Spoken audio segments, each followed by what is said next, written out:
Welcome back to Good Morning Boss. High tea and high fashion. Yan ang isang ginanap sa isang kilalang mall sa Mandaluyong nung nakaraang linggo. Pero ano nga ba itong tinatawag nating high tea at high fashion? Yan ang ikikwento sa atin ni Carla Paderna ngayong umaga.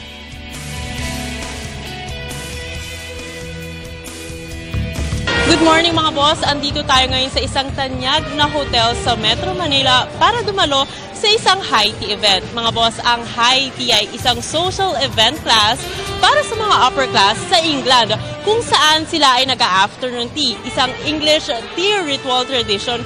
Pero marami na rin mga bansa ang gumagawa nito. Katulad na lang tayo, ibig sabihin mga boss, piling-pili lang ang mga taong naiimbitahan dito. Kaya it's such a privilege na tayo'y naanyayahan event na to. High tea event na meron din daw high fashion show. I think this is like the perfect venue. It's always been my dream to make a show that, you know, celebrates international with a Filipino touch. The dishes that they've prepared, they're like almost all Filipino, or if not all Filipino, but, you know, reflects how global the Filipino can be.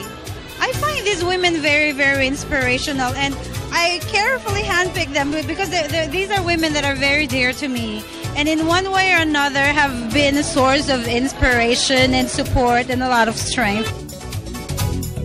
In a way, we're offering something which is a bit different from the traditional afternoon tea. We've combined different elements into the afternoon tea experience, and really one is, of course, the fashion design, the creations of Miss Pia. Today is a lifestyle event, and of course I hope that most of you will try this out. It's become very popular already. We feel that this is a nice touch for us, being 22 years already here in Mandaluyong, to incorporate the local flair and the local culture.